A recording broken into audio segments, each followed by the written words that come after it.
अब बालकों के दो दल हो गए हैं। मोहसिन, महमूद, सम्मी और नूरे एक तरफ हैं, हामिद अकेला दूसरी तरफ। शास्त्रार्थ हो रहा है। सम्मी तो विधर्मी हो गया है, दूसरे पक्ष से जा मिला। लेकिन मोहसिन, महमूद और नूरे भी हामिद से एक एक दो दो साल बड़े होने पर भी हामिद के आघातों से आतंकित हो उठे हैं। उसके पास न्याय का बल है और नीति की शक्ति। एक और मिट्टी है, दूसरी ओर लोहा, जो इस वक्त अपने को फौलाद कह रहा है। वह अजय है, घातक है। अगर कोई शेर आ जाए, मियाँ भिस्ती के छक्के छूट जाएं।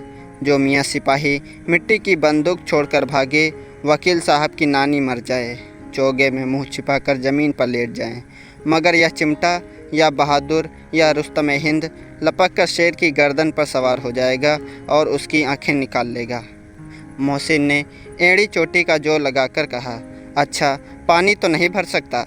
हामिद ने चिमटे को सीधा खड़ा करके कहा, भिस्ती को एक डांट बताएगा तो दौड़ा हुआ पानी लाकर उसके द्वार पर छिड़कने लगेगा। मोहसिन परास्त हो गया, पर महमूद ने कुमुक पहुंचाई, अगर बच्चू पकड़ जाएं तो अदालत में बंधे बंधे फिरेंगे, तब तो वकील साहब के पैरों पड़ेंगे। हामिद इस प्रबल तर्क का जवाब न दे सका।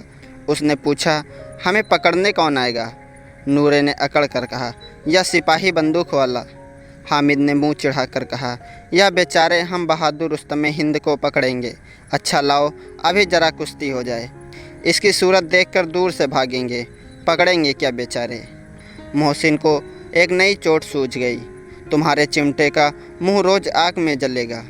उसने समझा था कि हामिद लाजवाब हो जाएगा, लेकिन यह बात ना हुई।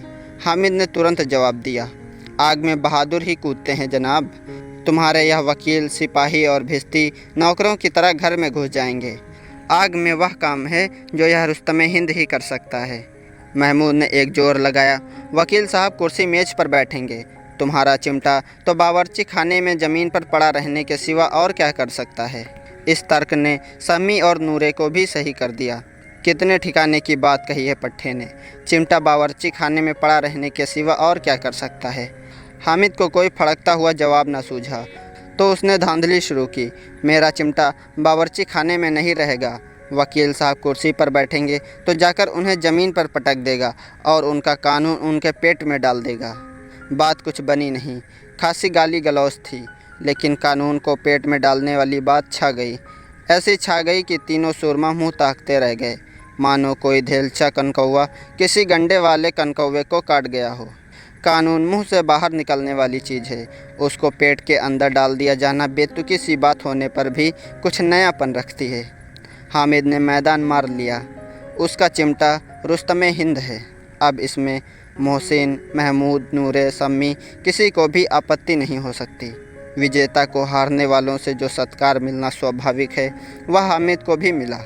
औरों ने 3-3, 4-4 आने पैसे खर्च किए, पर कोई काम की चीज़ ना ले सके। हामिद ने 3 पैसे में रंग जमा दिया। सच ही तो है, खिलौनों का क्या भरोसा, टूट फूट जाएंगी। हामिद का चिमटा तो बना रहेगा बरसों। संधि की शर्तें तय होने लगीं। मोहसिन ने कहा, ज़रा अपना चिमटा दो, हम भी देखें। तुम हमारा भिस्ती लेकर देखो। महमूद और नूरे ने भी अपने अपने खिलौने पेश किए। हामिद को इन शर्तों को मानने में कोई आपत्ति न थी। चिमटा बारी बारी से सबके हाथ में गया और उनके खिलौने बारी बारी से हामिद के हाथ में आए। कितने खूबसूरत खिलौने हैं। हामिद ने हारने वालों के आंसू पोंछे, मैं तुम्हें चिढ़ा रहा था, सच यह चिमटा भला इन खिलौनों की क्या बराबरी करेगा। मालूम होता है अब बोले। लेकिन मोहसिन की पार्टी को इस दिलासे से संतोष नहीं होता।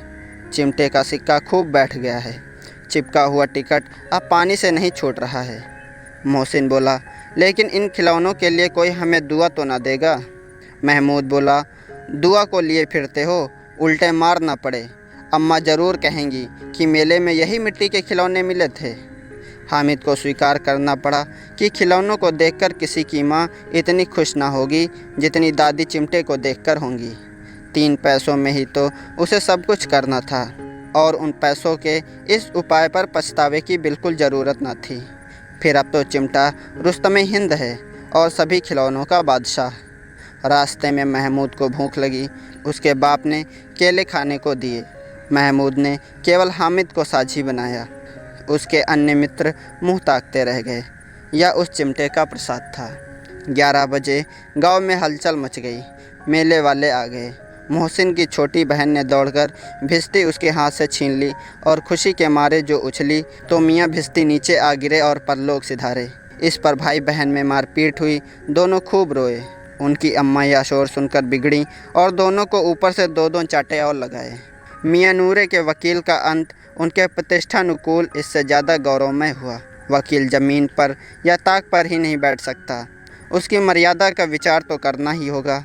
दीवार में खूंटियाँ गाड़ी गईं, उन पर लकड़ी का एक पटरा रखा गया।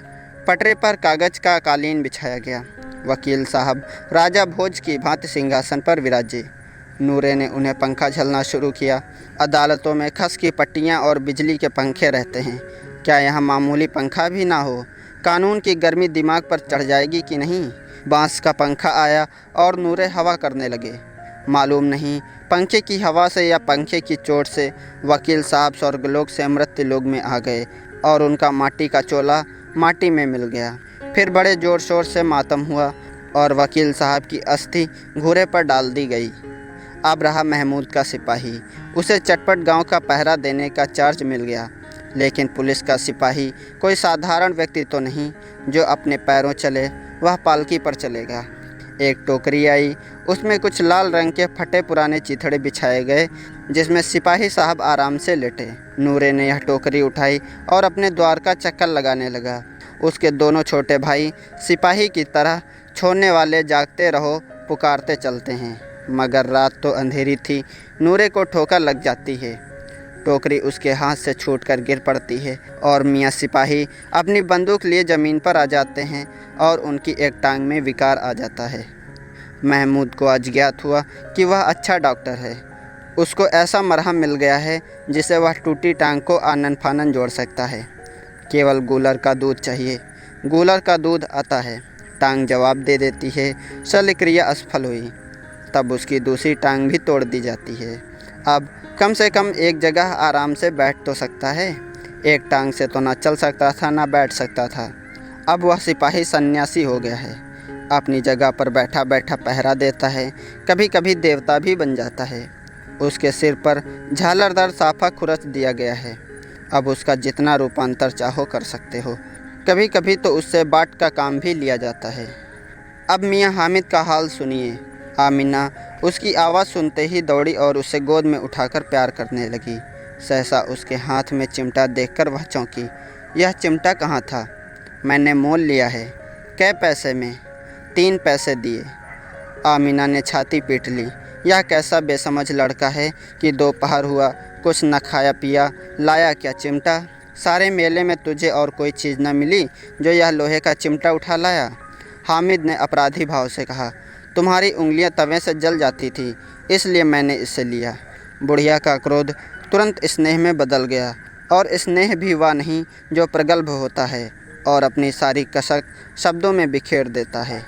यह मूक स्नेह था, खूब ठोस, रस और स्वाद से भरा हुआ। बच्चे में कितना त्याग, कितना सद्भाव और कितना विवेक है। दूसरों को खिलौने लेते और मिठाई खाते देखकर इसका मन कितना ललचाया होगा। इतना जब्त इससे हुआ कैसे? वहाँ भी इसे अपनी बुढ़िया दादी की याद बनी रही। आमिना का मन गदगद हो गया। बुढ़िया आमिना बालिका आमिना बन गई। वह रोने लगी, दामन फैलाकर हामिद को दुआएं देती जाती थी और आंसू की बड़ी बड़ी बूंदें गिराती जाती थी। हामिद इसका रहस्य क्या समझता?